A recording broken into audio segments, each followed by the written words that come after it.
അവൻ്റെ കണങ്കാലുകൾ തകർത്തില്ല. Praise the Lord. അവരൊക്കെ പറഞ്ഞ ഹല്ലേലൂയ. ആ സങ്കീർത്തനത്തിൻ്റെ അവസാന ഭാഗത്ത് അവിടെ യേശുവിനെ കുറിച്ച് പറയുകയാണ്. Price the Lord. വലതിനെ നിർത്തി ഒന്ന് പാടിക്കേ. അവന്റെ അസ്ഥികളെ കർത്താവ് കാത്തു സൂക്ഷിക്കുന്നു, അവയിലൊന്നു പോലും തകർക്കപ്പെടുകയില്ല. പാടിക്കേ. അവന്റെ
സിംഹക്കുട്ടികൾ ഇരകിട്ടാതെ വിശന്നു വലഞ്ഞേക്കാം. കർത്താവിനെ അന്വേഷിക്കുന്നവർക്കൊന്നിനും കുറവുണ്ടാവുകയില്ല. സിംഹക്കുട്ടികൾ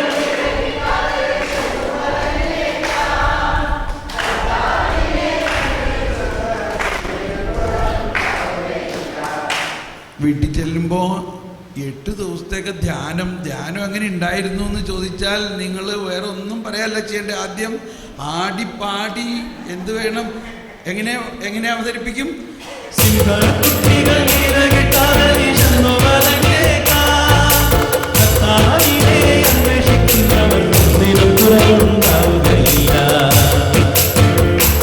ധ്യാനം എങ്ങനെ ഉണ്ടായിരുന്നു?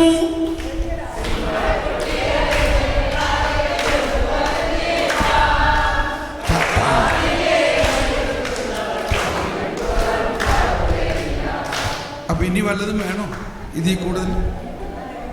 സിംഹം കാട്ടിലെ രാജാവാണ്.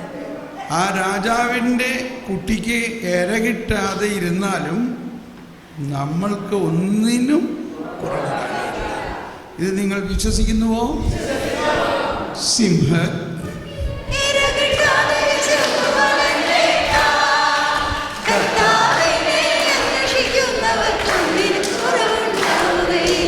സിംഹക്കുട്ടികൾ ഇര കിട്ടാതെ വിശന്നു വലഞ്ഞേക്കാം.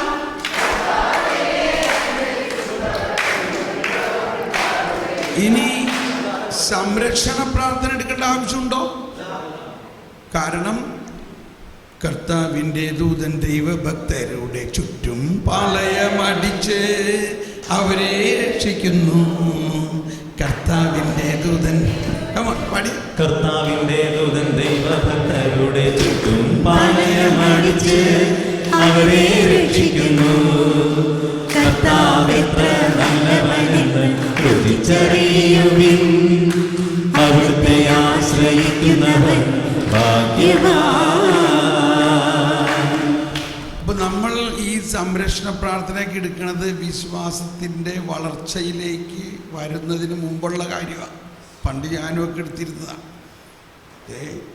മധ്യസ്ഥ പ്രാർത്ഥനയൊക്കെ നടത്തുന്നതിന് മുമ്പ് ശരിക്കും തിരുരക്തമൊക്കെ തെളിച്ച് സംരക്ഷിച്ചോട്ടോ, അല്ലെങ്കിൽ തിരിച്ചടി ഉണ്ടാവും. ഇപ്പോഴും അപ്പോൾ കർത്താവ് പറയാണ്, നീ ഓരോ ദിവസവും വിശുദ്ധ കുർബാനയിൽ തിരുരക്തം പാനം ചെയ്യുന്നുണ്ടല്ലോ, അതെവിടെ പോകുന്നു? അപ്പോൾ എന്തിനാ തിരുരക്തം പാനം ചെയ്യുന്നത്? ഈശോ എന്താ പറഞ്ഞേക്കണത്? തിരുരക്തം തെളിക്കാനാണോ പാനം ചെയ്യാനാണോ? എവിടെയെങ്കിലും തിരുരക്തം തെളിക്കാൻ പറഞ്ഞിട്ടുണ്ടോ? അപ്പോൾ ഇതെല്ലാം നമ്മൾ പൂർണ്ണതയിലേക്ക് വരുമ്പോൾ അപൂർണമായവ മാറും. നമ്മൾ ഒരിക്കൽ ഈശോയുടെ തിരുരക്തം ഒരിക്കലെങ്കിലും പാനം ചെയ്താൽ അത് നിത്യതയിലേക്കുള്ളതാണ്, ഇല്ലേ? ഒരിക്കലെങ്കിലും ആ തിരുരക്തം പാനം ചെയ്യുമ്പോൾ നമ്മൾ എന്തിലേക്ക് വരുന്നു? നിത്യതയിലേക്ക്. ആ ദൈവം സർവശക്തനും പരിപൂർണനും സർവാധിപനും സർവാധിപതിയുമായ ദൈവം നമ്മുടെ ആത്മാവിൽ ലയിച്ച് ചേർന്ന് കഴിഞ്ഞിരിക്കുന്നു. ഇനി വേറെ ഒന്ന് തെളിക്കേണ്ട ആവശ്യമുണ്ടോ? അപ്പം നമ്മൾ വിശ്വസിക്കണം. എന്താ നമ്മുടെ വിശ്വാസം? ദൈവഭക്തരുടെ ചുറ്റും കർത്താവിന്റെ ദൂതൻ ദൈവഭക്തരുടെ ചുറ്റും പാളയമടിച്ച് അവരെ രക്ഷിക്കുന്നു.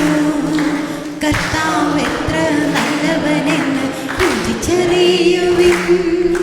അവിടുത്തെ ആശ്രയിക്കുന്നവൻ ഭാഗ്യവാൻ. കർത്താവിൽ ആശ്രയിക്കുക, കർത്താവിൽ വിശ്വസിക്കുക. കർത്താവിൽ വിശ്വസിക്കുകയും ആശ്രയിക്കുകയും ചെയ്യുമ്പോൾ കർത്താവ് നമ്മളിൽ എല്ലാം ഭംഗിയായിട്ടങ്ങ് നടത്തും. Price the Lord. വരുവിൻ, നമുക്കിരിക്കാം.